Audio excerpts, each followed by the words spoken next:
Welcome to the Off the Charts Football Podcast. I'm Matt Manocherian, former NFL scout and now of Sports Info Solutions, joined as always by Aaron Schatz, the godfather of football analytics and the founder of Football Outsiders.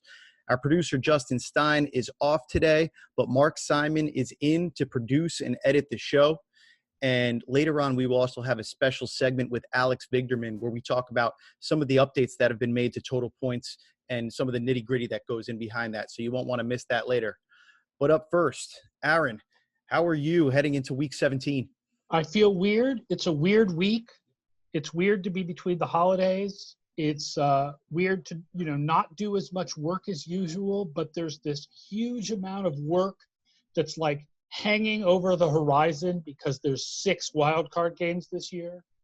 It's weird that it gets dark at 4 o'clock. Everything is weird right now, and Week 17 is like colossally weird. Yeah, working this week where a lot of people are off and doing different things. It's been like just waiting for that calm before the storm where it's coming and you can't really prepare any more than you've already prepared until the matchups get set and the playoffs start going. And this week is, I'm sitting here trying to come up with some notes for these games, and it's like, all right, well, this team is going to sit starters, and this team we don't know, and this team the quarterback is injured, and this team is this is different than usual, and it's just a very strange Week 17. It should be exciting, but there's a lot of strangeness in it. All right, so let's get into it and talk about all of the kind of different scenarios that might go on. We're not going to literally talk through all of them, but kind of painting a picture of what's going on, first in the AFC, then in the NFC, and looking at some of the games that'll have an impact on really who's going to make it, but also some impact on seeding. AFC from top to bottom. The Chiefs are locked in at number 1. Mahomes is going to sit this week. By the way, that probably might lock up the MVP for Rodgers, whether or not you or I agree with that. But with the Bills and Steelers tied for the second best record, the Steelers need a win and a Bills loss to secure home field in the second round should those two teams both advance, right? That's really the difference between the 2 and the 3 seed is who's the home team in that game. And apparently they don't care because the Steelers announced they're going to start Mason Rudolph, and I would assume their best players on both sides of the ball are going to sit for at least most of this game. And the Bills said, we're not going to tell you what we're going to do, which made it sound like Josh Allen is at least not going to play in part of this game. And the line for this game went from Bills by 5.5 to pick 'em. Oh, wow. It moved that much because they said we're not going to tell you? Basically, yes. Wow, that's fascinating. So that's really interesting. So I had known about Big Ben being out, and I actually wonder now that it seems that the Browns have some level of a COVID outbreak. I think they were back in practice this afternoon, but there's some level of an outbreak on the Browns, and that being the Steelers' opponent. So, right, we talked about the Bills and the Steelers. The Bills are playing the Dolphins, and Pittsburgh's playing Cleveland, and the Dolphins and Cleveland are 2 of 4 teams in the AFC that have win and get in scenarios, basically. So those are huge games on those side for those teams, but Cleveland might be significantly depleted. I wonder if that kind of reopens an opportunity for the Steelers, even if Big Ben isn't playing. I don't know who the players are who came down with COVID. I don't think they've lost major players. I think they're getting their wide receivers back who missed last week.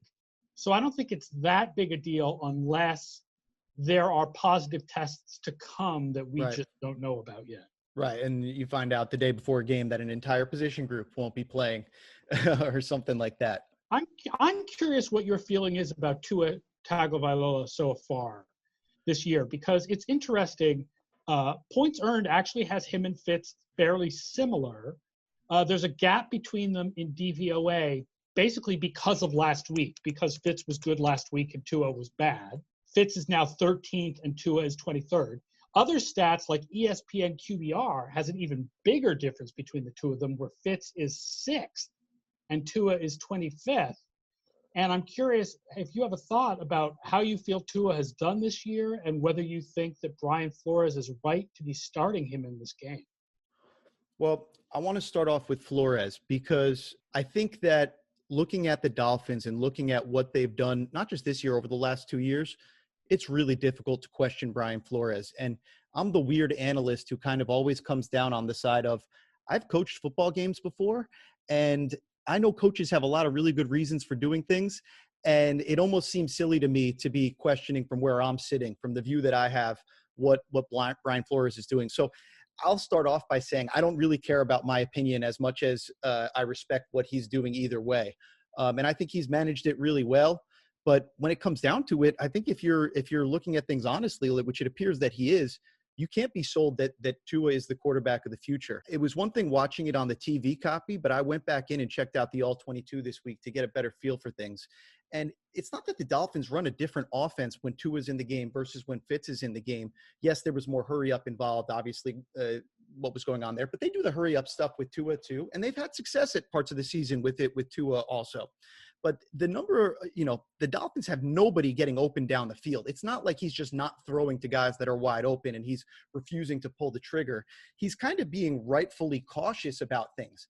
That said, when you look at it and you see Fitz go in there and do against the exact same defense with the exact same players and the exact same play calls where he's being more productive, you're talking about let's take simple stats, 7.8 yards per attempt to 6.3 yards per attempt.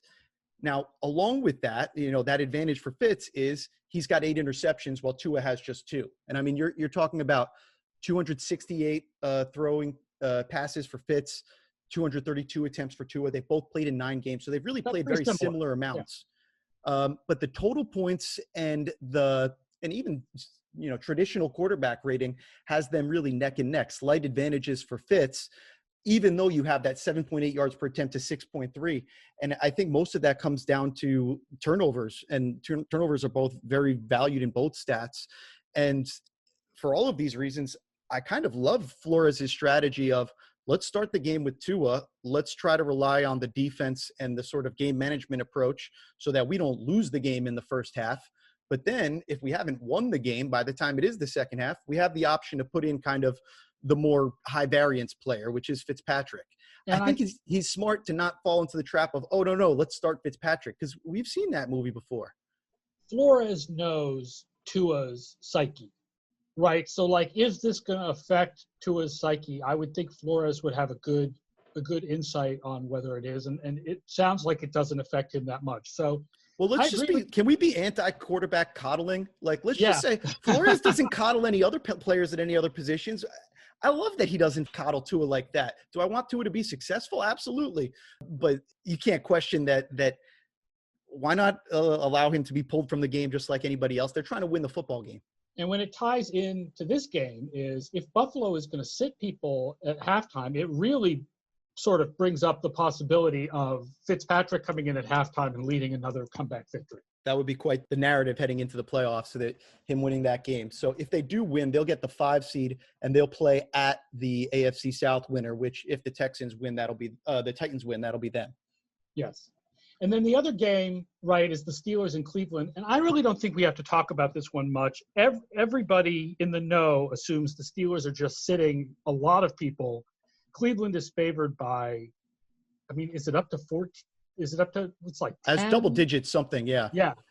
I thought it might be even higher than that. So I think everybody's sort of just giving this to Cleveland. And you have to remember that, whatever their ratings are, last week has to be sort of thrown out the same way you have to throw out week 12 for Denver and New Orleans. It was just they lost to the Jets, but it was just a really weird game. Just before we moved on to that other game, because I'm with you, I don't have much to say on that one. I did realize that the Dolphins winning along with the Titans winning would bring Ryan Tannehill reunion game into the fold for the playoffs, which would be a fun little storyline. That would be fun, but the real Ryan Tannehill reunion would be going up against Adam Gase. And he's not in the playoffs. Adam Gase is coming anywhere near the playoffs anytime soon. All right, the other teams that are in the playoff race, 2 of those teams, against teams that may or may not be competing for seeding. The rest of the AFC games are kind of lopsided matchups on paper. They do have to play on the road, each of the 3 teams, but the Ravens get the Bengals, the Titans get the Texans, and the Colts get the Jaguars. So every team can win and get in that we've talked about, except for the Colts, who need help. That said, if the Titans were to slip up against the Texans, and it does sound like Deshaun Watson, though hobbled, is going to play, the Colts could vault all the way up to the number 4 seed in a home playoff game in that scenario. So I will say it would be quite a thing if in the first year that they expanded the playoffs, an 11-5 team doesn't get in. And that's what happened. If all 5 of these teams win, they will all finish 11-5, and Indianapolis will sit out. But as far as the Tennessee and Houston goes, right, the first time every game in Week 17 is a rematch because they're all divisional games. And in the first game, Tennessee needed overtime to win 42-36. These are 2 teams with terrible, terrible defenses right now. And Tennessee has a better offense, but Houston's got a good offense. So, I mean, I could definitely see a world where Houston beats Tennessee. Yeah, I do too. Watson is actually number 2 in total points right now. He's at 70% completions with 8.8 yards per attempt. It's just absolutely ridiculous. That's 8.8 yards per attempt compared to 8.1 for Rodgers and for Mahomes. So if he's fully healthy, I think he's a huge problem for the terrible Tennessee defense. Yeah, I don't think Houston has a great answer for Derrick Henry. This to me is the game that I would have my eyes on in the invisible TVs if I'm looking at them from Frank Reich's standpoint. The other thing I wanted to bring up, Cincinnati and Baltimore. I don't think Baltimore's going to lose, but I wouldn't be shocked for Cincinnati to cover. And this is kind of amazing, but the Bengals offense has been so good in the last 2 games that their offensive DVOA without Joe Burrow is now close to what their rating was with Joe Burrow. That is given how bad they were in the first 3 games without Burrow, I thought that was kind of astonishing. Like, their offense has totally turned things around in the last 2 games. I mean, against Baltimore's defense, they're not going to have a ton of offensive success, but like, it wouldn't shock me if this game was close, but I do think Baltimore will win. That's absolutely fascinating. I didn't realize that they had turned it around to that extent. I know some players were playing better. That's really interesting there. I was looking at from the Baltimore perspective. I think they'd be the team that I'd least want to play if I was the Chiefs or the Bills looking forward to the playoffs. I think Baltimore is scary. We know how good they were going into the season. We know how good their roster can be and what Lamar Jackson can be when he's going well. And since mid-November, his total points by game were 8, 7, 9, 14, 6, and 13. So he's really turned it up over the last 6 weeks. He's been playing well. Their offense is getting back to the offense that we remember them looking like.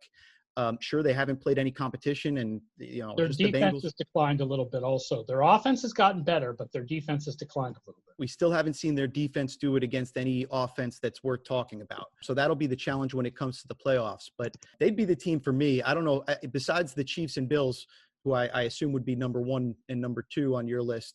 For me, it's Baltimore out of all these teams that we're talking about that are, I think, a Super Bowl contender still. Yeah, I mean, it's just Pittsburgh is like, that defense is really good, but it's just so hard given the way the offense has played for the last few weeks. Although, the Colts game, there was so much difference between the first half and the second half, and then the story comes out that Roethlisberger essentially called his own plays in the second half. If they do that and they let Roethlisberger throw the ball downfield more, maybe Pittsburgh goes back to being scary. I think that's kind of bizarre. Like, does Roethlisberger not have the power to adjust plays as he sees fit anyway? It's interesting to me. Well, I'm sure he has the power, but he apparently did it a lot more in the second half. Like, in the second half, he was like, I'm not going to throw everything 3-yard crosses anymore. Let's go downfield. Let's because it's interesting because it kind of implies like everything was what you think Roethlisberger can't get it downfield anymore. So they call all these short crosses, but they called so many 3-yard crosses in the first half. It was like the Colts could just sit on them all day. Right. And you're playing exactly into what the Colts want. Like, they're going to be in that cover 2. Just oh my God, it's like the worst thing to do against them. Right. Just attack it. Get those vertical routes. That's what was staggering watching Tua against the same Raiders defense that Justin Herbert sliced apart a couple weeks ago. It's like, wait, what happened to all these holes down the field that existed before? But it's interesting. Yeah, well, they existed again once Fitzpatrick came in. Apparently, they existed especially on the last play of the freaking game. That was just a terrible, terrible blown coverage. Unbelievable there. And what a ridiculous throw. I mean, I don't even know we don't have to talk about it, but with the face mask, it's magic in its truest form. It was insane. I actually think the Raiders made the right decision by taking the clock down and kicking the field goal. The odds that Miami was going to do what they did were so small, it just happened. But I think that the Raiders played it right. I honestly thought when people started talking about this earlier in the week, I thought it was a silly conversation. I've sort of come around on understanding the opposing view. Score the touchdown on 3rd and 1, where I'm like, oh, okay, I can see that argument now. But when people first started making it, I thought it was a joke because I'm with you. I thought they played it right. Why do you think that you have players on the Dolphins that are trying to carry him into the end zone if if it was a bad strategy? You know, like, you left the Dolphins with time for 2 plays. They had 1 play to get it into position for a field goal or a Hail Mary. The fact that they actually managed to was very Yeah, tried not sucking at pass defense. I think that's the real way to fix that situation. And don't face mask the quarterback when you can't give up an extra 15 yards. Right, and stop the clock on that also, yeah. Indianapolis and Jacksonville, the last game. When I look at this one, I just shake my head and think back to week 1. How did that happen? It's unbelievable. And Jacksonville's been so good about tanking since then. And it seems like they'll be good about tanking this week too, and continue to oblige that. But the Colts – Indy is favored by like 14 or something. Everybody just feels like the Jaguars, even though they can win this game and still get the number 1 pick, by the way. They don't have to tank anymore. Right. But it's all set for the Jaguars at 1 and the Jets at 2, and then you get a bunch of teams tied with 4 wins after that. But it means so much for the Colts this game that everybody feels the Colts are going to just run away. Colts have to win. Man, they've been, I think, victimized by a lot of penalty calls going against them, a lot of like borderline penalty calls throughout the season. I know it's easy to say that evens out over time and nobody's going to make that as an excuse, but I think the Colts, number 1 on their list would be, man, they wish they could have gone back to week 1 and won that game. But number 2 would be some of the bad breaks that have been coming have potential. Yeah, they only have themselves to look at for blowing that lead to the Steelers, though. That was a heck of a lead.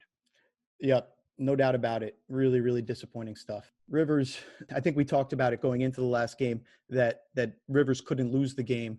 And even with the lead and everything, still turning the ball over in the second half. He ends up with -7 total points for the game and does just that. He really did just enough to help give the Steelers the spark that they needed to get back in the game. Yeah, but the fact that the Colts defense was just they were just completely holding the Steelers down in the first half, and then in the second half the Steelers just found all kinds of holes in the zones. Yep, they flipped it around. All right, let's go to the NFC and talk about the playoff picture out there. So really 2 things up for grabs. Well, two kind of categories. The first being the NFC least. Dallas plays the Giants for the right to be represented by the Eagles in the NFC East Championship game, which will happen on Sunday night. I want to give my take here, and that's that none of these teams should make the playoffs. I've said this before. I've been called somebody who's bitter about the Beastquake game from when I was with the Saints and we lost to a 7-9 Seattle team in their house in the playoffs. But I want to just bring this back up one more time because I do think it's unfortunate that one of these teams is going to make the playoffs. Not to say that there are such great deserving teams. Like we're going to end up with potentially the Bears or the Cardinals in the playoffs that are mediocre at best. But I would like to propose a rule change where if you don't have a 500 record, you cannot make the playoffs. You could still win your division. We'll give you the banner, all that kind of stuff, but you just don't get to compete for the Super Bowl because God forbid one of these teams actually made a run for the Super Bowl. I just can't, it would make me feel really sad about that entire season. I'm done with it. I don't want to talk about these teams anymore. I've had enough of the NFC East this year. I think they're all terrible. And I don't know. Let's talk about the game. I'll be honest. I'm old school. I believe in keeping the divisions the way they are and that it's going to be rare that you're going to have a situation like this year, but you did have it this year.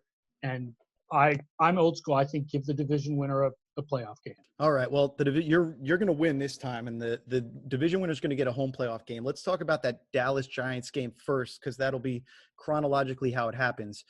The hamstrung version of Daniel Jones says that because of his hamstring injury, he's going to keep playing from the pocket. Unfortunately, he hasn't been very good at that. From looking at the free Data Hub game logs, the Data Hub has a new game logs feature that you can see for free. He has negative total points earned in each of his last 2 games, which is a hard thing to do without throwing any interceptions. But in each of the 2 games, he's under 60%. Week 14, he was horrendous. Yeah. 6 yards per attempt, just 1 touchdown over that time, 3 fumbles, an IQR below his traditional quarterback rating, which is indicating that he's throwing a lot of interceptable passes, and just 3 yards on the ground, which is the part of his game that always saves him. It's kind of that floor that running quarterbacks always have that they can rely upon. That floor has come out from under him quite literally. And I think that Andy Dalton, who has at least 5 total points earned in 5 straight games, is a mismatch at the quarterback position against this version of Daniel Jones. Also, Giants cornerback depth. I feel like we've talked about this on multiple shows. We've done Giants games. Giants cornerback depth is an issue past James Bradbury. And when these two teams played in week 5, Bradbury shut down Amari Cooper while CeeDee Lamb and Michael Gallup combined for almost 200 yards. So I could definitely see that. The Giants just do not have the guys to cover all 3 Dallas receivers. Right. Agreed with you there. If one team has to make the playoffs, I guess the Dallas wouldn't be the worst one. If Giants finds a way to win this game and then the Eagles do them a favor in the late game, I don't think it's very likely, but that would really be interesting. Now, in that late game, what are you expecting there? Because it sounds like Alex Smith is going to play. It won't be Taylor Heineke game, and Dwayne Haskins is a free agent. All of that against the Jalen Hurts show. Right. So what are you looking forward to in that night game, assuming especially that Alex Smith is the guy playing for Washington?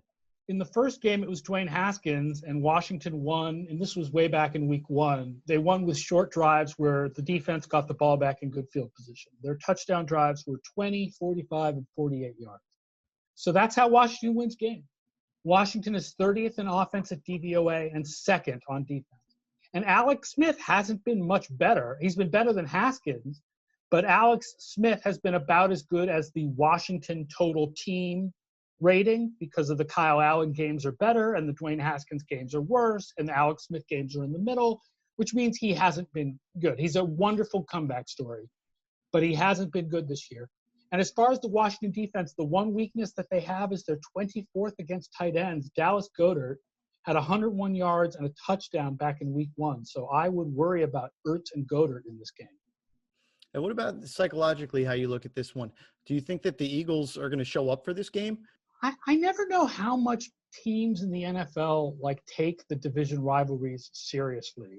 For fans, division rivalries are really important. But I mean, did the Eagles take the field feeling like, we really got to keep Washington out of the playoffs? I think the main thing is the fact is that all football players have a lot of pride and they want to put good stuff on film if they think. And they get paid based on their film, right? Whatever you put on the film is going to set your salary next year. You're going to be a free agent next year. You want to put good stuff on film. So you're going to go out there and you're not going to, sit on your ass in week 17. You're going to go out there and play hard. So I think the Eagles are going to play hard. I think Washington is a little bit better because that defense is so good. But this is, certainly not an easy victory for Washington. Right. If Philadelphia can play the ball control style, no need to do anything sort of risky against this Washington team. If you can protect the ball against them, I think this probably ends up being like a field goal game in either direction. It'll be interesting to watch. And I really do hope that it's the Cowboys who are rooting for the Eagles at that time. But we'll see how that goes. At least you'll feel like there's a good amount of talent on that team. It's just that it all went wrong with injuries and such this year. And they're really fascinating to look at going forward with Dak back and with a year of the coaching staff that I think kind of found its legs as the year went on. All right, up last, we would talk about the wild card spots in the NFC. There are 3 teams for the last 2 wild card spots, 2 of those teams who play each other. So Arizona, who right now is in the 8th seed, would be at the Rams, who are right now the 6th seed. The winner makes the playoffs or a tie in the Rams case. And then there's Green Bay traveling to Chicago. Green Bay is currently the 1 seed, Chicago currently the 7. They need a win to get in, or they'd also get in with an Arizona loss.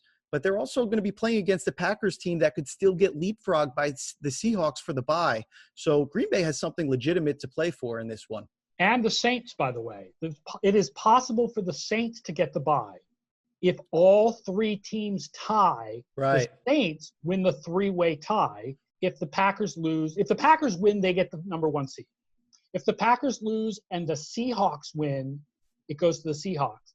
If the Packers lose and the Saints win, it goes to the Packers. But if the Packers lose and both the Seahawks and Saints win, it actually goes to the Saints. The important part of this is The Packers have something to play for, and they're not going to roll over to the Bears, and they are a better team than the Bears. And so, I mean, if we want to start with that one, it is interesting. The Bears are the number one defense in the league against wide receiver one, and they kept Devontae Adams to only, and I'll put quotes around the word only 61 yards and a touchdown in the last game between these teams. And fat lot of good it did them. They still lost 41-25 in a week. Yeah, I think it's been an interesting little swan song for Mitchell Trubisky, but it's a hard matchup in this one, with this being a meaningful game for the Packers. They've been so good. It's really hard to picture the Bears finding a way to pull this one out. Let me state for the record, Mitchell Trubisky is playing better, but not as much better as it looks like. If DVOA, the Chicago offensive rating for the first 12 weeks was minus 18%. For the last 4 weeks, it's plus 5%.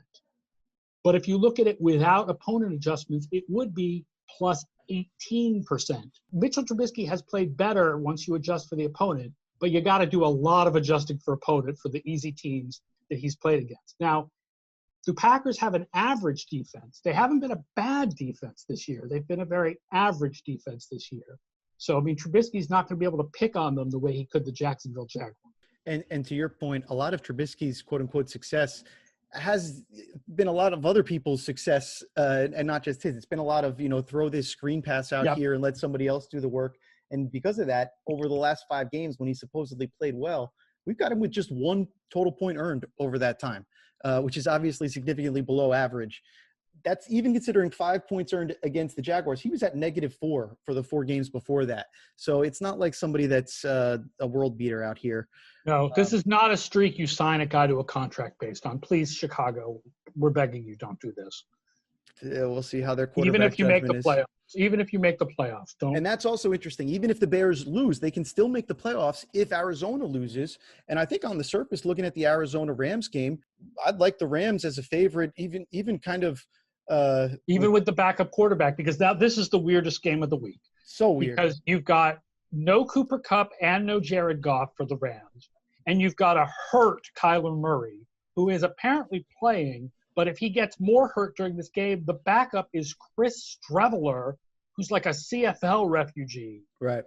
This is the weirdest game of the week. Weirdest game. Might end up with 2 of the most anonymous quarterbacks on the field at some point in this one.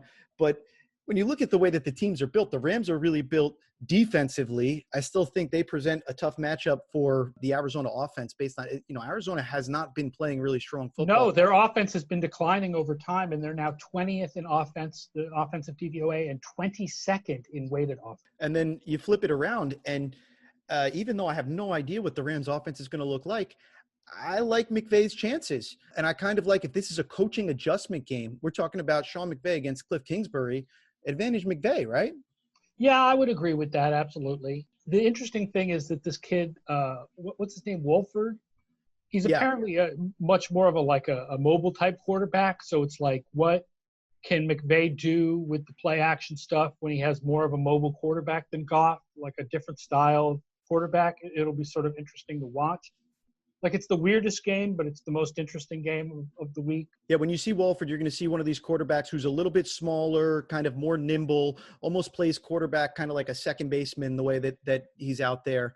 Accurate, getting the ball around, but not somebody with a big arm to push the ball down the field. So it should look different than Goff, but it should look similar to what you'd expect from kind of the stretch zone style offense, a lot of bootleg type of team that you'd expect from this sort of Shanahan tree. I will say the Rams, in the first game between these teams, they won 38-28. This was in week 13, so it was recently. Murray had only 5 carries for 15 yards. So if he's not as agile in this game because of his injury, they've sort of already done that once because he didn't run very much in the first game between these teams. That is the matchup to watch. Again, the Rams win or tie, they're in. Arizona is in with the win themselves. Bears are in with a win or an Arizona loss. So, again, being that there. And remember, the Green Bay can get leapfrogged by, as you pointed out, not just the Seahawks, but also by the Saints. So a lot of teams still in play over there. Right. Seahawks playing the 49ers, Saints playing Carolina. All right, we'll take a quick break and come back with Alex Vigderman to talk about total points. The Off the Charts Football Podcast is free, and if you like free stuff, you should check out SISDataHub.com, our free football advanced stats website. SISDataHub.com has a brand new Game Logs feature, where you can see a selection of advanced stats for each player, game by game. This includes our flagship metric, total points. Now you can see how well players have performed at earning points for their teams in individual games over the past 5 NFL seasons. The free SISDataHub.com is your source for the most accurate and objective football analytics in NFL history. The new game logs are just one of many planned improvements as we roll out new features. Check out SISDataHub.com today and tweet us at sportsinfo_SIS to let us know what you think. Up next, we've got Alex Vigderman on from the SIS R&D team. Alex is on to talk about some exciting updates that have been made to the total point system, which we're constantly referencing on this show. So we wanted to bring him on to talk about those updates. But first, we wanted to start off with just a little bit of a discussion, for people that may not be as intricately familiar with what total points is and what it does specifically. I wanted to start off there. So, Alex, first of all, welcome. Let's start off by just saying, what is total points broadly? Yeah, so total points is broadly a total value statistic for NFL players that is based on their individual contributions on each play, but it is, instead of being anchored in some kind of sort of nebulous unit, whether that's, not to say that that is a flaw of grading per se, but a grade is in this unit that's hard to conceive of. Whereas what we want to do is we want to use expected points added, which is a common currency of football, and use that as the thing that we're dividing among the players. So we can kind of say that this guy was worth this amount of points, which is something that we can sort of translate easily into other metrics that we talk about. Right. So instead of taking units we're really familiar with, like yards and touchdowns, it kind of boils those all down into one thing without going so far as grades and getting really subjective in that regard. And basically what it's trying to do is take all the EPA, which we all see online. We see it on Twitter all the time, the EPA charts of everything. But as we know, EPA is really a team stat. It's really describing how well your offense or defense or special teams did on a play or in a situation. So this is really dividing that up amongst the players. So any holy grail stat, anybody who believes and uses any sort of a holy grail stat, whether that be total points or adjusted plus minus or anything else, you got to acknowledge that any holy grail stat is not really the holy grail. It's only going to be able to answer whatever question it's designed to answer, right? They all are specifically designed to really answer one question and not to answer other questions, which I think is important to remember because people just love to kind of abuse holy grail stats in that way. So I wanted to ask, for anybody trying to get a deeper understanding, what question does total points specifically seek to answer? I think it answers the question of how much value did any individual player's contributions on a play correspond to value gained by the team on the plays that he was on the field. And with points being the way that we define that value, really. Exactly, yeah. Excellent. And so the stat's been around for a few years now. What do you find in terms of when it is useful versus when it's less useful? What are kind of some of the strengths and weaknesses of total points? Sure. So I think that, your question of what does it answer also sort of begs the question of what doesn't it answer.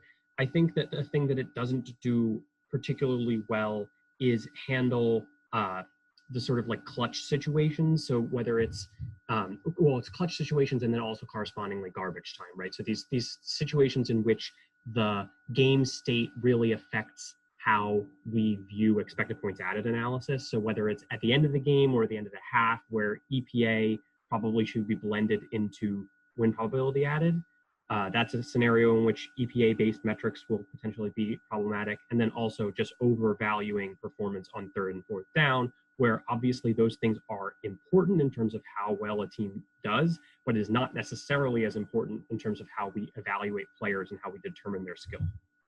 It's funny. I think people can see the battles that we go through designing a stat like this, because you literally just said that the strengths and weaknesses are the strength is that the strengths and the weaknesses of the stat are both that there's too much or too little context involved, right? Like the strength of the stat is that it involves this context, and the weakness of the stat is that it involves this context, and the strength of the stat is that it doesn't involve that context, and the weakness of the stat is that too. So it's interesting the way. So it will value basically the third and fourth downs, the way that those plays have an outsized impact. It won't value fourth quarter with 2 minutes left because it is EPA based and not win probability based. Yeah, I think that yeah, exactly. So there are certain spots where the if we're talking about the balance between descriptive and predictive, evaluating performance in garbage time or performance on third and fourth down is not necessarily something that's terribly predictive, but will do a decent job of evaluating how much value that player actually contributed within the context of that game that season. All right, so let's talk about this update to the total point system. What updates or improvements were made with this most recent release? What are the big changes that we're rolling out here? Sure. So the big things were sort of in response to data points that we added recently. A couple key ones are the specific defensive techniques associated with defensive linemen and edge rushers. And so we have a much better way of evaluating how to distribute responsibility for stopping runs, because we have much more granular information about where everybody was lined up. And so we can identify who were the key offensive linemen and defensive linemen and credit and debit them accordingly. And also use more of a sort of appropriate distribution of credit as you move away from the point of attack, and making sure that you're also sort of not evaluating players who are essentially irrelevant for the play. So that's one big key part, and that primarily affects the run game. Another thing that definitely affects the run game is that we started charting both the initial and the eventual run direction. So not only the design of the play, but also which gap the runner actually went through. And so we end up being able to evaluate sort of the offensive and defensive linemen who were initially run towards, and then if there ends up being a bounce to the outside or a cutback, then we can correspondingly sort of punish the offensive lineman, credit the defensive lineman when that happens, and then anybody who's on the backside of that run where the run eventually goes, then we can sort of credit and debit them appropriately. And so we're getting a much better picture of, for every lineman that was sort of particularly relevant on that play, we can make sure to give them positive or negative evaluation based on their actual involvement. That's fantastic. What else? Yeah, so there's one more piece where we are revamping the way that we evaluate tackling, so that we can make sure that on a play where the run is 20 yards downfield, we don't end up accidentally punishing a guy for making a play where he essentially is preventing the ball from getting even more downfield. And while that's obviously a bad play for the defense overall, for him, and the fact that he made a tackle on that play is better than him not making a tackle on that play. And we want to make sure that we're giving him proper credit for that. And then also correspondingly on sort of the opposite side of things, still making sure that we're giving him credit when he makes a tackle a couple yards upfield of where you would expect based on his alignment. And now that we also have this sort of granular alignment of players, we have a better way of sort of evaluating the odds of a player making a tackle on a given play. And so we can essentially create an expected tackles metric based on your alignment pre-snap, and then compare whether or not you actually made a tackle to what your expectation was, so that any player who doesn't make a tackle is also being punished based on how likely he would have been to make a tackle in the first place. So in the case of a run that is right at a guy, his odds of making a tackle are pretty high. And if he doesn't actually end up doing that, we're going to punish him more than someone on the backside who also fails to make a tackle on that play. Right. So this is just one part of total points. Kind of one part of the run defense equation is figuring out your tackle likelihood and your performance above or below expectation in terms of that. Remember, total points is always building things based on what your sort of split of EPA above or below expectation, what we call points above average. And then that gets kind of translated into a total points value through the magic of the system that just basically scales things on the scale of the total number of points that are scored in an NFL season divided by the number of games rather than being scaled kind of based on this scaling around zero, which kind of the raw metric does. It's what this slice of improvement on the defensive side of things, just like on the offensive side, we're taking in that technique data. So we know this guy was, they had 4 defensive linemen. We had a 7 technique, a 3, and then on the other side, we had a 1 and a 5 technique. And now we can understand based on where those guys were aligned, what the run direction is, where the run actually ends up going, and then how far down the field the first contact and eventually the tackle are made. We can kind of triangulate all of those things to assign the credit or debits for the result of the play in a much more specific way than we could before. Yeah, one thing that you reminded me of that we also did was revamp the way that we're evaluating the yards before contact on a play. So we wanted to make sure that we were giving the back more credit for a run the farther he ends up getting downfield without being contacted. So while obviously we have reason to believe that the offensive line was doing a good job on any play where there's a decent amount of yards before contact, at a certain point it becomes more the back's, we feel more confident that the back was responsible for the yards before contact, the more yards before contact he has. And so we wanted to have a little bit of a scaling effect there, and correspondingly in the other direction, if a play gets blown up and a back has multiple negative yards before contact, that also is even more extreme in terms of the responsibility being given to the offensive line. I guess we'll put a pause on the kind of the nitty gritty of the conversation there, but I will take this opportunity to let any of our team clients or potential team clients know, whether that be on the pro or the college side. We sent you a newsletter that describes these changes in detail. And if you didn't get that, you can reach out to us and request it. You know where to find us. I'm Matt at sportsinfosolutions.com. And then for anybody else who's listening out there who's just curious, this is up on sportsinfosolutionsblog.com, a version, a kind of derivative of that newsletter that's a little bit more public facing rather than formal. But it gets into some of the details too about what went on in these changes. So if anybody is interested in the conversation, wants to know more, wants to be able to kind of look at things themselves and really understand it, please check that out at sportsinfosolutionsblog.com. And you can always hit us up and we're happy to answer questions. You can find Alex at Vigman on campus on Twitter. So moving from the nitty gritty, before we get out of here, I just wanted to ask, we're most of the way through the season. How do the updates in the system affect the way that players look in the total point system this year? Are there any big movers, any things that you would remark on? The big difference I think that we found by making these updates is that running quarterbacks, or really anybody who is involved a lot in short yardage in the running game, are getting a boost. And so the example from last season is Lamar Jackson, who we actually had relatively low in terms of total points and the MVP discussion. He ends up being essentially neck and neck with Aaron Rodgers in the 2019 total points. Correspondingly, he jumps up a lot this year as well. And so, we've been doing this number 1 quarterback in the world rankings. And so as a result of being improved both last year and this year, Jackson jumps up quite a bit.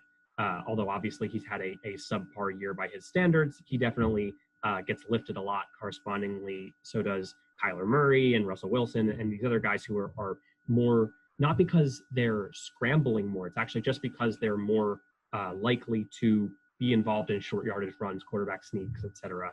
And the way that we're evaluating the yards before contact split right at that 1 or 2 yards before contact amount, that evaluation caused a bunch of plays to be changed for those players.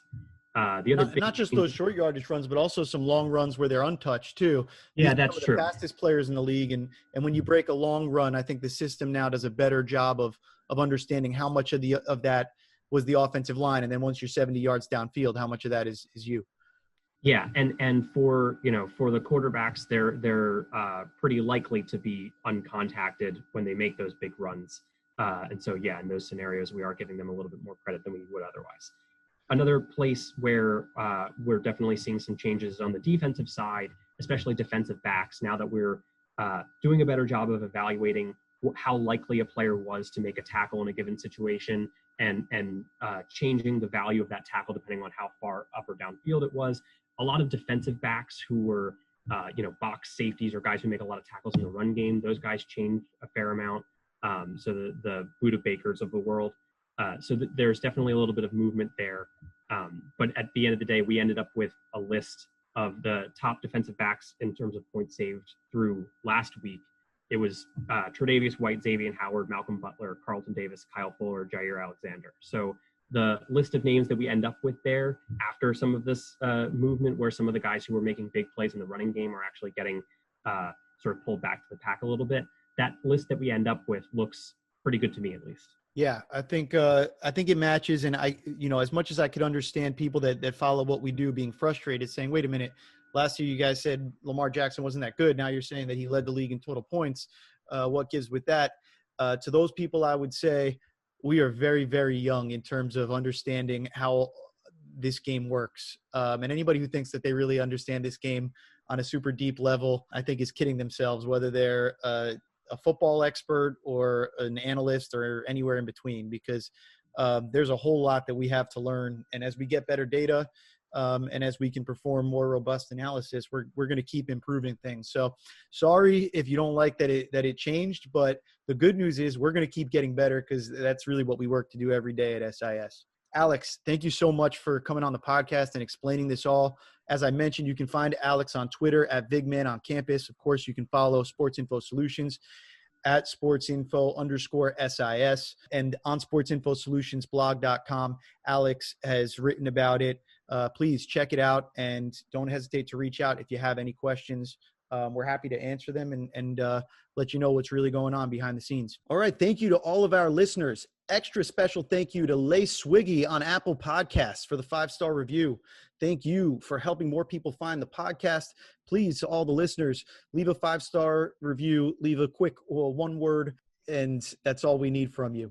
You can find us on Twitter. You can follow him at FO_A_Schatz. That's FO_ASCHATZ. You can find me at Matt Mano, at MATTMANO. We're also on Instagram and YouTube. Search for Sports Info Solutions. And FootballOutsiders.com has tons of great content. Aaron, what is on the website this week? You definitely want to check out Mike Tanier's walkthrough about the very, very strange year that we've had, both personally and for football. The Edge Sports final coach rankings look at who we named Coach of the Year based both on the quality of the team and the intelligence of the fourth down decisions. And the Scramble for the Ball Joe Thomas Memorial Draft, where we draft what would happen if all the playoff teams could choose one player from the non-playoff teams, because we feel bad that guys like Deshaun Watson don't get to be in the playoffs. I will definitely be checking those out. You can read all about total points and more details on the total point system at sportsinfosolutionsblog.com. So check that out there. You can also follow Alex at Vigman on campus. Check out the free SIS Data Hub by visiting sisdatahub.com. And as a reminder, we've got the new game logs feature there on the free Data Hub, so you can see things like total points and advanced stats split by game. For my co-host, Aaron Schatz, our usual producer, Justin Stein, our today producer, Mark Simon, I'm Matt Manocherian, and thank you for joining us for the latest episode of the Off the Charts Football Podcast.